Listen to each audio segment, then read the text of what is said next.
Dear students, welcome to Scientech academy.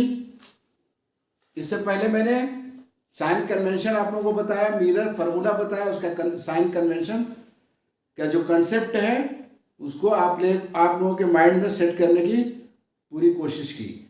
अब बच्चों, अब हम यहाँ पे linear magnification of spherical mirrors पढ़ने जा रहे हैं। Magnification, what is magnification? ये मैग्निफिकेशन है क्या? मैग्निफिकेशन का मानी क्या होता है? मैग्निफिकेशन का मतलब होता है टू इंक्रीज, बढ़ाना। टू इंक्रीज यानी किसी चीज को मैग्नीफाई करना, बढ़ाना, इंक्रीज करना। तो यहाँ पे ऑब्जेक्ट का साइज, यहाँ पे फिजिक्स के लैंग्वेज में सिर्फ बढ़ाना ही नहीं है बल्कि घटाना भी होगा। ठीक है, अगर इमेज इनलार्ज हो रहा है ऑब्जेक्ट से तो वो मैग्निफिकेशन हुआ, और अगर इमेज डिमिनिश हो रहा है ऑब्जेक्ट के साइज से, इमेज का साइज जो है वो छोटा है, तो वो भी, उसको भी हम मैग्निफिकेशन फिजिक्स के लैंग्वेज में कहेंगे। ठीक है बच्चों, तो लीनियर मैग्निफिकेशन यानी मैग्निफिकेशन आसान से लफ्जों में क्या है, इसको कैसे डिफाइन करेंगे? तो magnification is defined as it is the ratio of height of the image to the height of object, इसको हम लोग कहेंगे मैग्निफिकेशन। मतलब मैग्निफिकेशन को हम लोग स्मॉल m से डिनोट करते हैं बच्चों। तो if your magnification is m, तो इसको कैसे डिफाइन करेंगे? Height of image, m is equals to height of image upon height of object. ठीक है, ये आपका मैग्निफिकेशन का फॉर्मूला हुआ।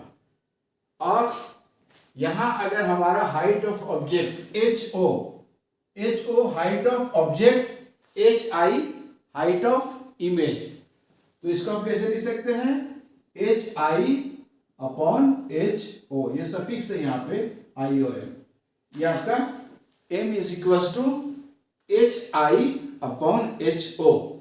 और इसको बच्चों हम लोग ऐसे भी लिखते हैं, this equals to minus V upon U, minus V upon U, minus V upon U, V image distance and U object distance. तो अब ये माइनस V बाई U ये आया कहां से, ये कैसे आया?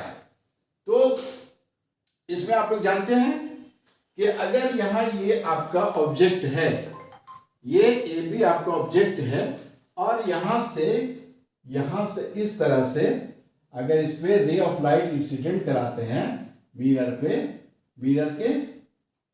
रिफ्लेक्टिंग सरफेस पे, ये गया, तो आप जानते हैं यहां से कि ये यहां से रिफ्लेक्ट करने के बाद जो पास करेगा, तो कहां से करेगा? ये फोकस होकर के ये रे पास करेगी, फोकस होकर के ये रे ऑफ लाइट पास करेगी, आप जानते हैं, ये इस तरह से गुजर जाएगी। ठीक है, और उसी तरह से अगर हम इस पॉइंट P पे यहां से इस तरह से रे ऑफ लाइट को हम पॉइंट P पे ले जाएं, तो यहां से जिस एंगल से मान लीजिए कि ये थीटा एंगल से इस पे इंसिडेंट कर रही है, तो यहां से भी बच्चों ये थीटा एंगल बना करके इस तरह से, ये थीटा एंगल के साथ यहां से ये इस तरह से रिफ्लेक्ट कर जाएगी, ये थीटा एंगल से।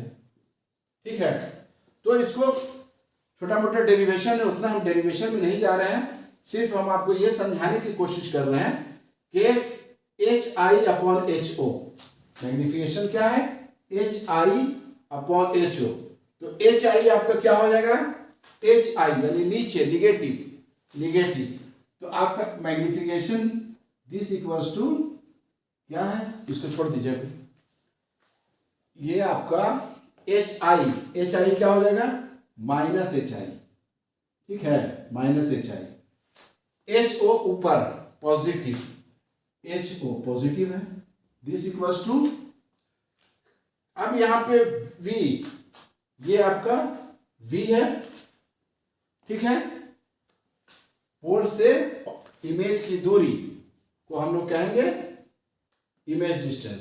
तो image distance in front of the mirror यहां पे कैसा बनेगा, तो वो इमेज रियल एंड इन्वर्टेड बनेगा। तो रियल एंड इन्वर्टेड, इधर V हमने बताया कॉन्केव मिरर के केस में, अगर मान लीजिए कॉन्केव मिरर है तो V आपका क्या हो जाएगा, निगेटिव हो जाएगा, ठीक है। और U तो जानते ही हैं कि इसमें in front of mirror U भी होगा, निगेटिव होगा, ठीक है। तो ये U माइनस U, तो यहां पर क्या बचा, V अपॉन U, ठीक है। और ये इसको ऐसे लिख सकते हैं H I upon H O, this equals to minus V upon U, ये निगेटिव साइन उधर चला गया, ठीक है। एंड दिस इक्वल्स टू, यही आपका क्या है, height of image, height of object, ये आपका मैग्निफिकेशन है। तो ये दिस इक्वल्स टू m, ये आपका ये फार्मूला हो गया, ठीक है बच्चों। ये मैग्निफिकेशन का ये आपका फार्मूला निकल गया। तो ये मोटा मोटी आपको यही जानना है कि magnification equals to height of image upon height of object is equals to minus image distance upon object distance. Clear. अब चलिए इसमें हम 3 केस लेकर के आप लोगों को समझाने की कोशिश करते हैं। अब आई होप कि इस फिगर की जरूरत शायद ना पड़े, लेकिन फिर भी अभी रहने देते हैं। चलिए अब यहां पे हम आपको ये दिखाने की कोशिश करते हैं। फार्मूला सिर्फ हमारा यहां रहेगा, फार्मूला को हम यहां पे लिख दिए देते हैं कि m is equals to magnification क्या है, H I upon H O, this equals to minus v upon u, ठीक है। ये आपका मैग्निफिकेशन का फॉर्मूला बच्चों। चलिए अब हम इस केस लेते हैं, इसको हम स्पेशल केसेस करके लिखते हैं, स्पेशल केसेस। चलिए नंबर 1, पहला केस, केस 1 क्या है, case 1, if m magnification is equals to 1, if your magnification m is equals to 1, m कब होगा 1, जब हाइट ऑफ इमेज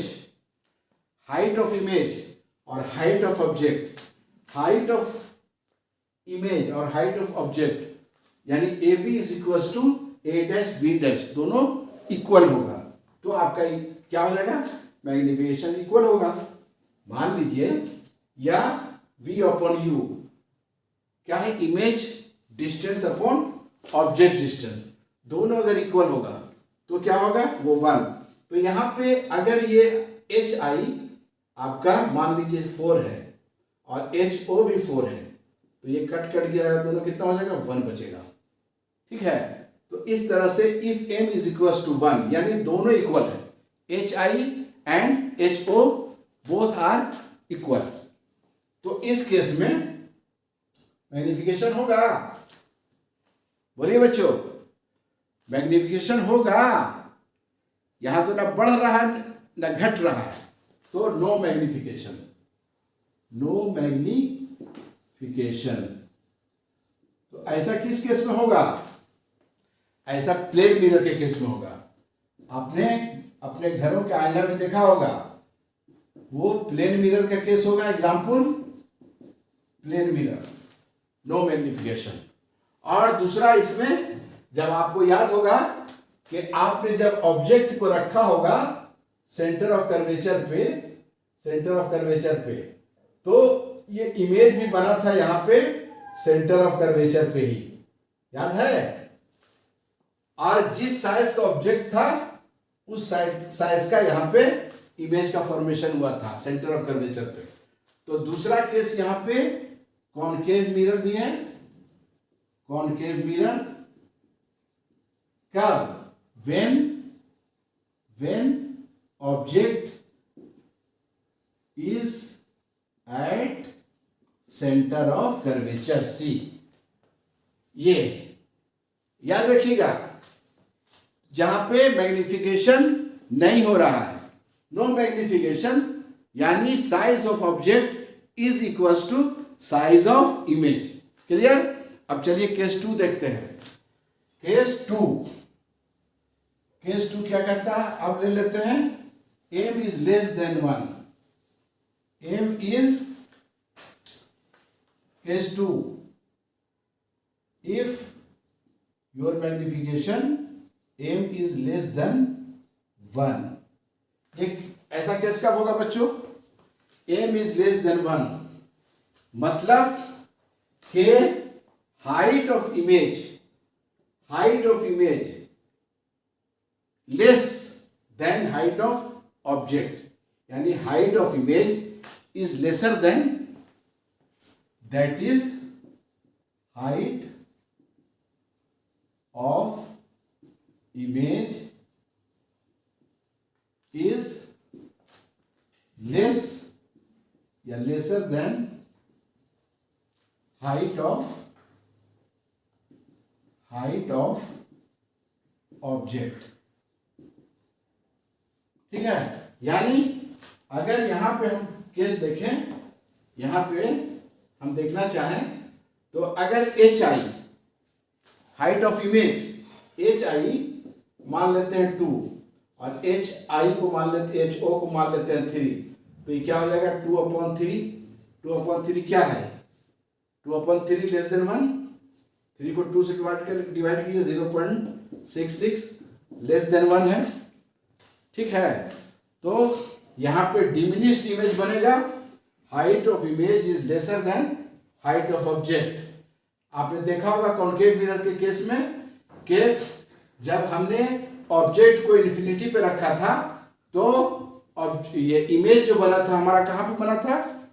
फोकस पे बना था। जब हमने ऑब्जेक्ट को इन्फिनिटी पे रखा था तो इमेज का फॉर्मेशन जो हुआ था वो फोकस पे हुआ था, diminished, highly diminished point size image बना था, याद है?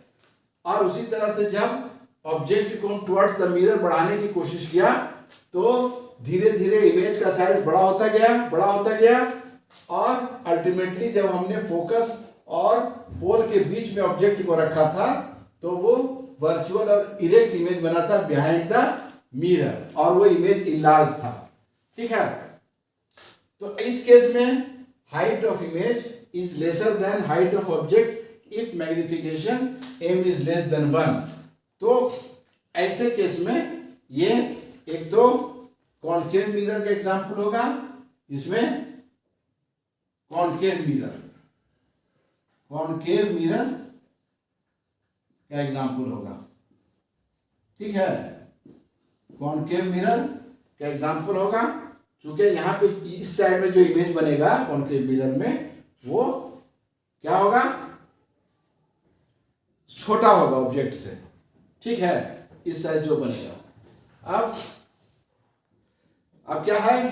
कन्वेक्स मिरर के केस में देखते हैं। कॉन्वेक्स मिरर में क्या होगा कि कन्वेक्स मिरर के केस में इमेज कहां पे बनता है बच्चों?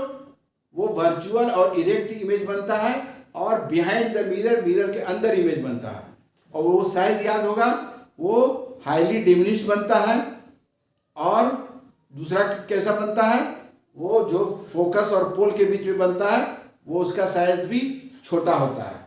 तो ये इस केस में भी आपका एक कॉन्वेक्स मिरर भी इसमें एग्जांपल में आ सकता है, आएगा कॉन्वेक्स मिरर का एग्जांपल आपको यहाँ पे देखने को मिलेगा।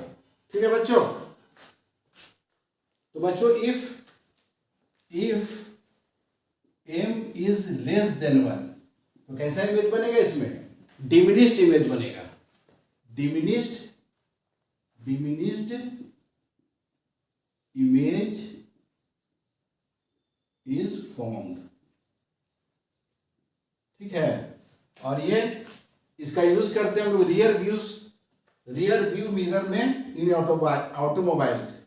Rear view mirror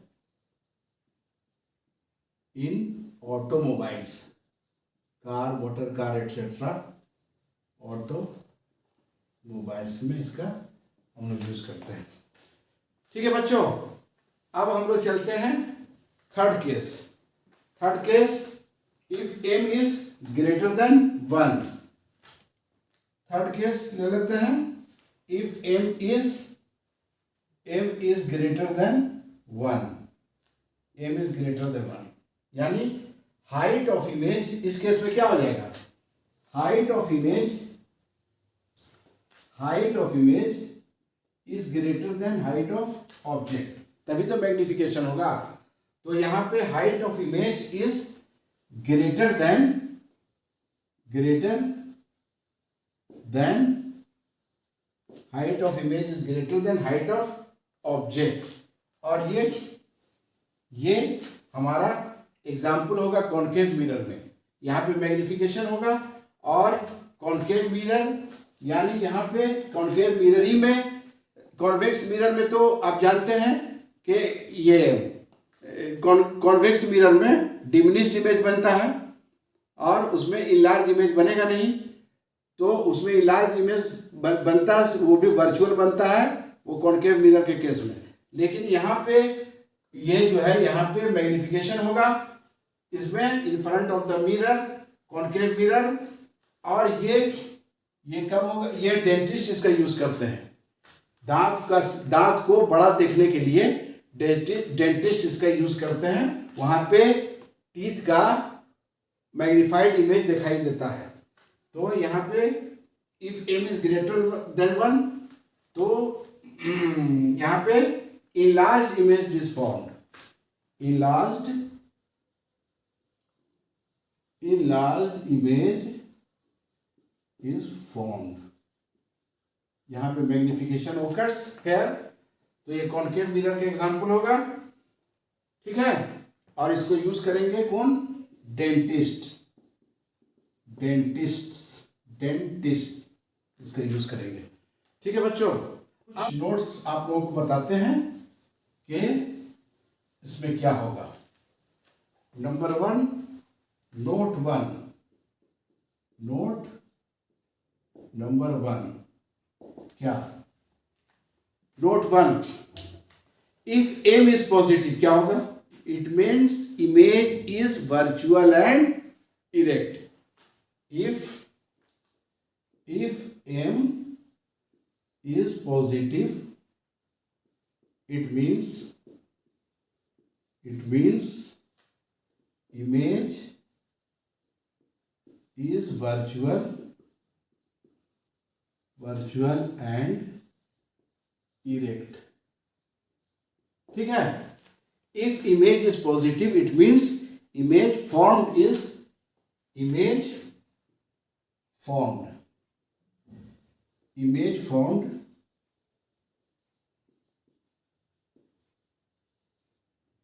formed is virtual and erect। क्या, जब m पॉजिटिव होगा। and if m is negative,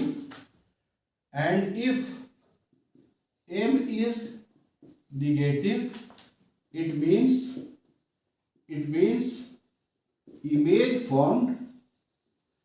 image formed is real and inverted। Real के साथ तो इन्वर्टेड होता ही है, वर्चुअल के साथ इरेक्ट होता ही है। ठीक है बच्चों।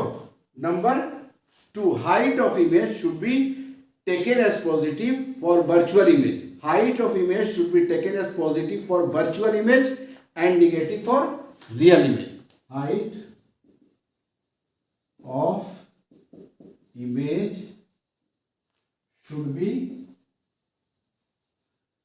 taken as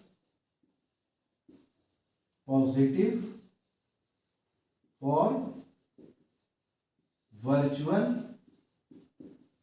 image, for height and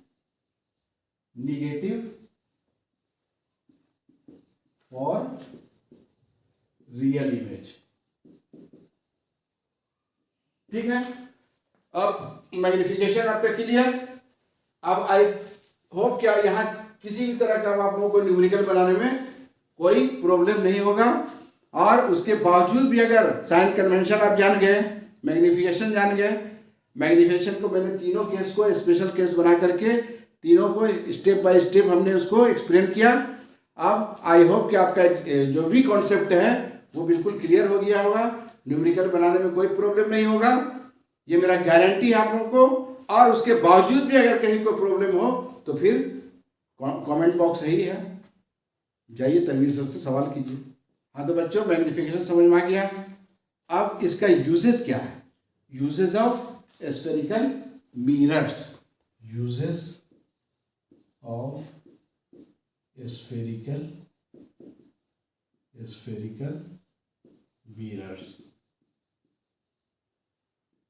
spherical mirrors का यूज कहाँ कहाँ है? तो नंबर 1 हम लेते हैं कॉनकेव मिरर में, कॉनकेव मिरर इसका क्या क्या एग्जाम्पल है, कहाँ कहाँ यूज है कॉनकेव मिरर का? तो shaving mirrors, astronomical telescope, shaving दाढ़ी बनाने में, saloon, shaving mirrors, astronomical telescope,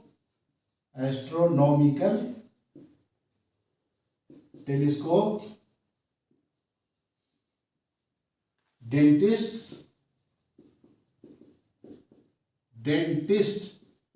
to check the teeth, headlights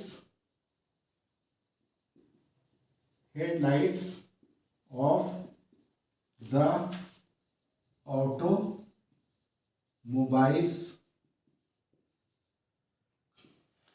torch है ना, टॉर्च हो गया। उसके बाद फ्लैश लाइट, कैमरा वगैरह में जो फ्लैश लाइट होता है, सर्च लाइट हो गया, सोलर फर्नेसेस,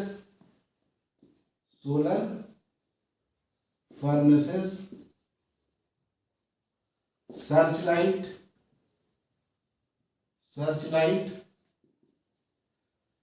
फ्लैश लाइट, चलिए बहुत सारा एग्जाम्पल हो गया, एटसेट्रा। ठीक है, अब इसका एग्जाम्पल ले लेते हैं, कॉन्वेक्स मिरर। कॉन्वेक्स मिरर का कहाँ कहाँ यूज होगा? कॉन्वेक्स मिरर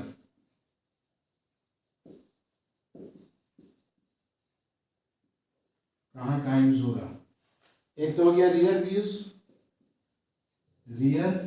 व्यू मिरर इन ऑटोमोबाइल्स,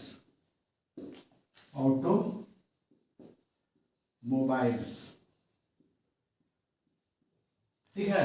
रियर व्यू मिरर इन ऑटोमोबाइल्स, सनग्लासेस,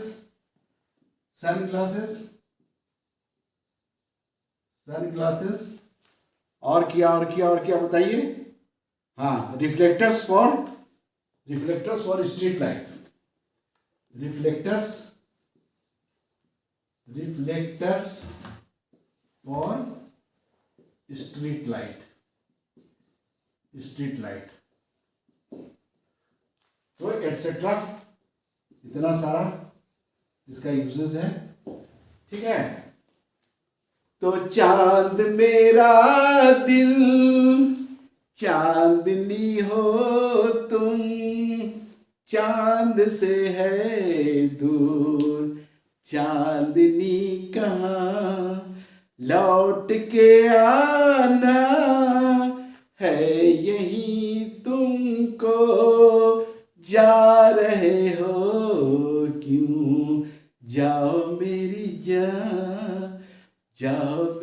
जान, बनाओ मेरी जान, बनाओ न्यूमेरिकल बच्चों। अब अगला क्लास, नेक्स्ट क्लास जो हमारा होगा वो स्फेरिकल मिरर्स पे न्यूमेरिकल्स का होगा। तो हम लोग न्यूमेरिकल्स की धज्जियां उड़ाएंगे। ठीक है बच्चों, तो आई होप के क्लास इंटरेस्टिंग लगा होगा, मजा आया होगा। तो बने रहिए तनवीर सर के साथ, फिर मिलते हैं हम लोग नेक्स्ट क्लास में। Thank you for being with me. Allah Hafiz.